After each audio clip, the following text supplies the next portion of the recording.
Hello, my name's Jasper, welcome back to Buckle Up and welcome today to this field, which I am in for good reason, because I am with the new Subaru Crosstrek and I'm going to tell you why, if you need its capability, I think it's a pretty good buy.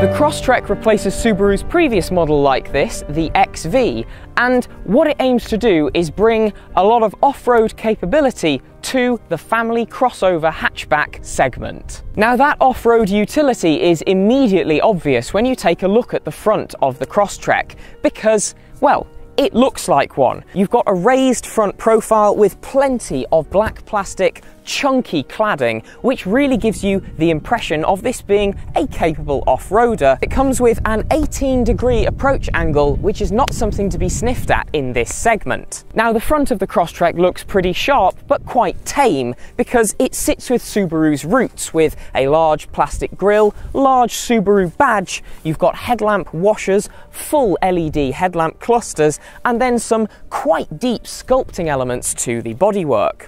This paintwork is a superb metallic blue that really pops in the sunlight as well. Around here at the side you can see a lot more of that chunky black plastic cladding because it works its way around both wheel arches and also along the running board at the side of the vehicle. Your off-road stats here are 19.3 degrees breakover angle, 28.6 degrees departure angle, and 220 millimeters of ground clearance. So again, pretty good for taking over some rougher stuff. I absolutely love this cladding. It's got some really nice deep vents in it.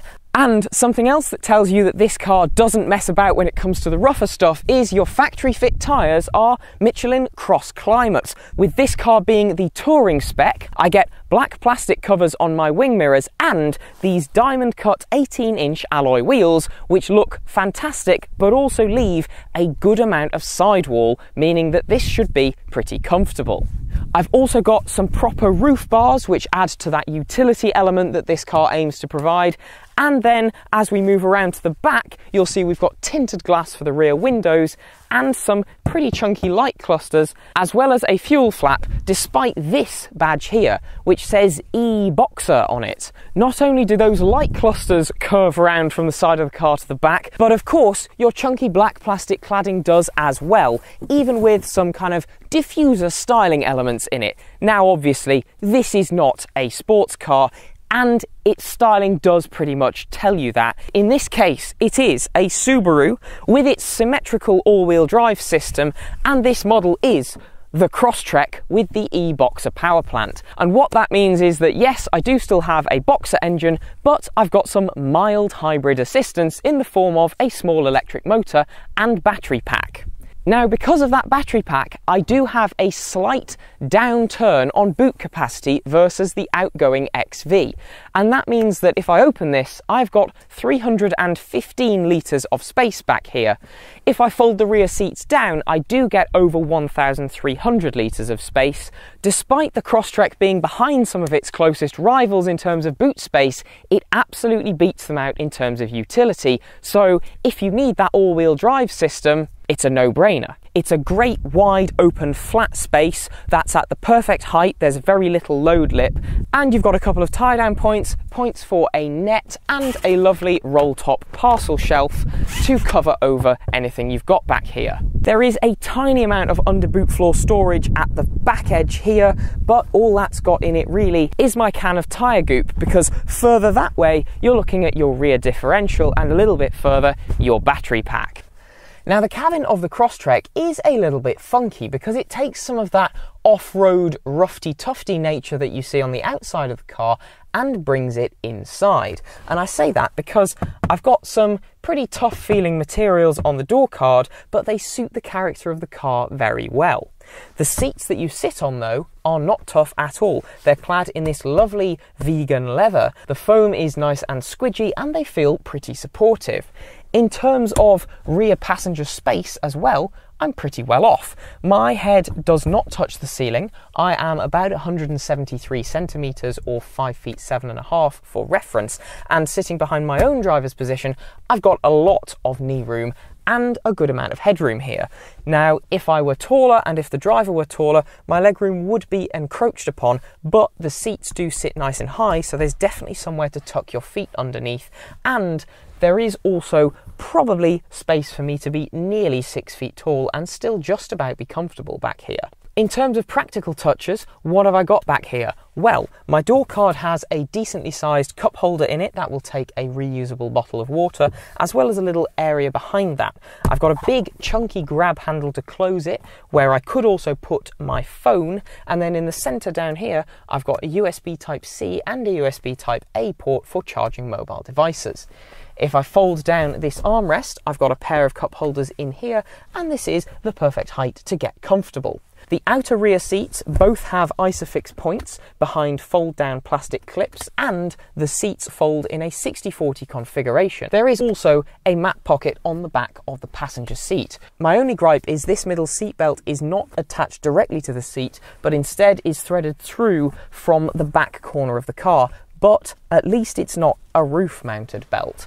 If I did want to seat 3 people here, because this has an all-wheel drive system, there's a warranted transmission tunnel down here, so you are going to have to make use of the surprisingly wide footwells. Now, the front is a little bit better than the back when it comes to materials. I do still have the same kind of plastic, chunky feeling off-road cladding type material on some of the dashboard and the door cards, but I also get some squidgy leather wrapped sections as well. And when I say leather, it's of course the same vegan leather material that they use in the back. That's also on the front seats, which are in this case electrically adjustable, and I've got adjustable lumbar support as a driver. The dashboard is quite interestingly shaped with a few different bulbous sections that work their way down the cabin, and there's a refreshingly old school feel in here in terms of I've got some proper switch gear. So my gear lever is a proper chunky traditional automatic style. I've got proper rocker switches down here for my heated seats. I've got an electronic handbrake, but it does have a proper switch. I've got a flip up cover over my 12-volt socket, and I've got actual buttons on my steering wheel and for my climate control, but the climate control is in the screen. The buttons I've got here are merely for temperature adjustment, but at least I can always adjust that without having to tap the screen. They have made a vaguely odd choice of putting some carbon fibre-esque plastic around the door handle and in this little strip across the dashboard here, but because the Crosstrek is loosely based on the Impreza, there is a little bit of sporting heritage that Subaru are playing on there. The main thing that's updated between the XV and the Crosstrek though is this infotainment system, because this now has a portrait-oriented screen that is over 11 inches in size, and it's pretty responsive. If I pop my ignition on, it's Subaru's Starlink system. The graphics are not the sharpest that I've come across, but the menu system is nice and easy to use. It's reasonably slick to swipe through, and it comes with wireless Apple CarPlay but wired Android Auto.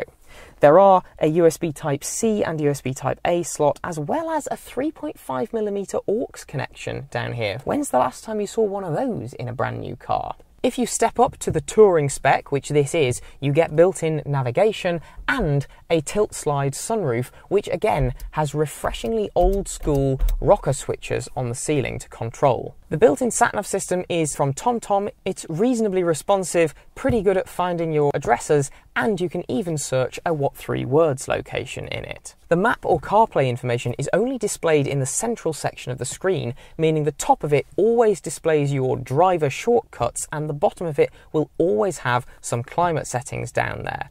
If I tap over here, I can easily get into my X modes, which allow me to activate snow and dirt or deep snow and mud for the all-wheel drive system. Practicality is another strong point of the cabin, with it having a really good sized glove box that admittedly does need to be quite big, because look at the chonk on this owner's manual that you get.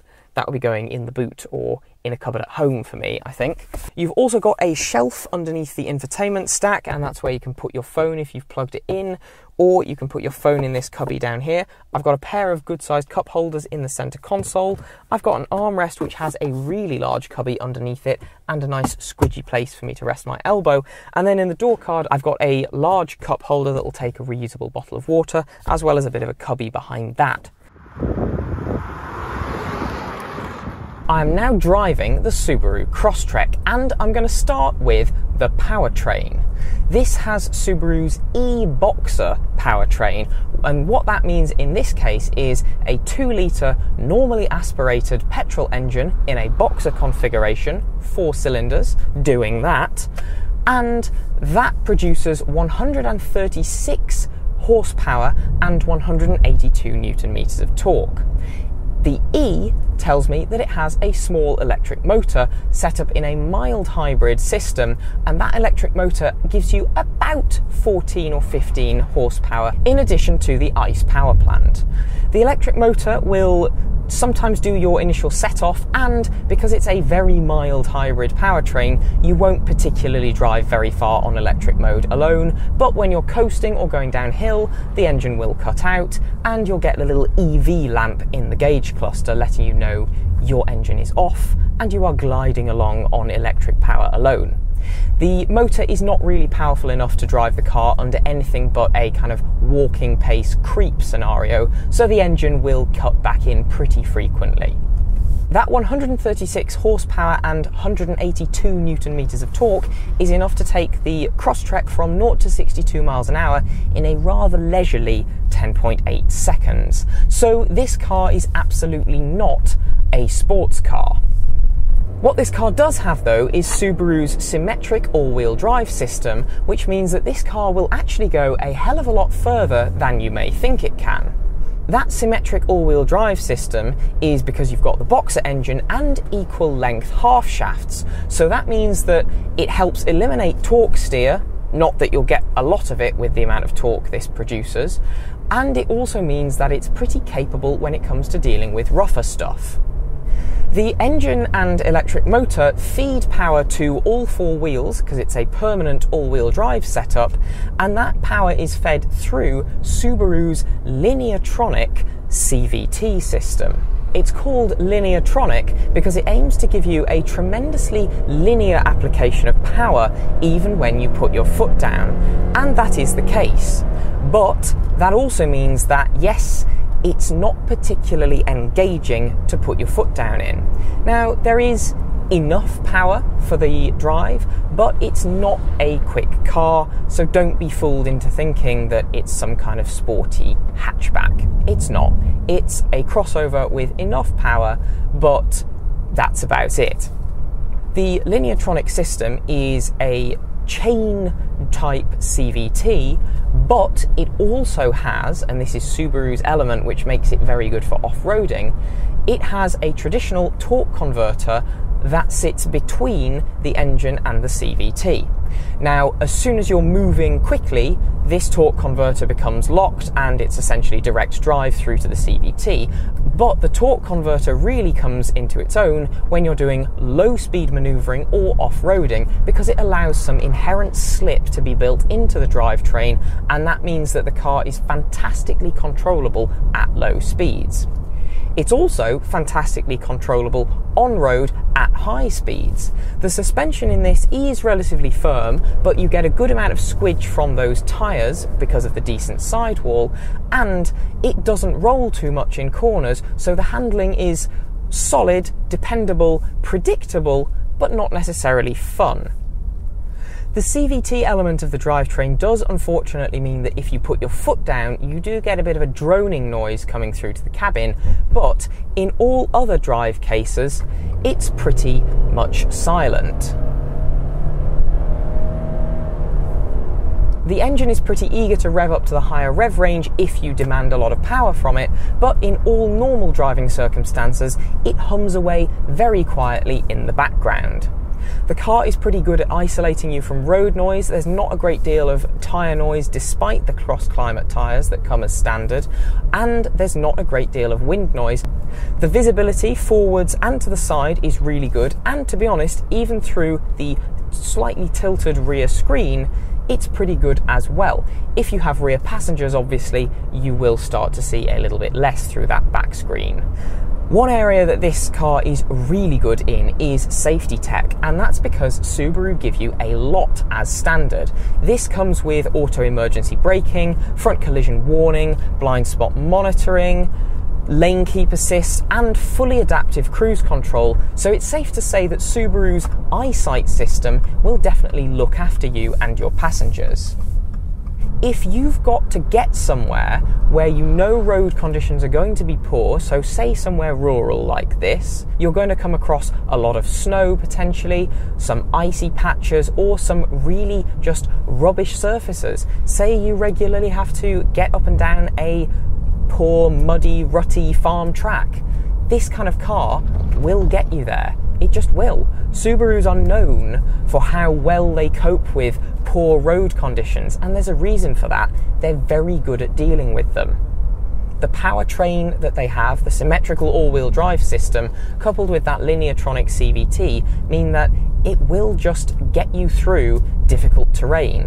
The mild hybrid system in this does do a little bit to boost efficiency, and Subaru's claimed efficiency for this car, WLTP, is somewhere in the mid 30 miles to the gallon. Now, I don't particularly see why in mixed driving you wouldn't be able to achieve something very close to that. Over the last 1700 miles, this car has done 36.5 miles to the gallon, which is actually quite impressive. In my driving this past week, which has admittedly mainly been shorter journeys on very rural roads, I've been averaging about 27.7 miles to the gallon, but that's actually quite good given it's a 2-litre normally aspirated engine with not a great deal of power. I don't see why, if I had some longer journeys in there, I wouldn't easily be able to get about 34 to the gallon without much trouble.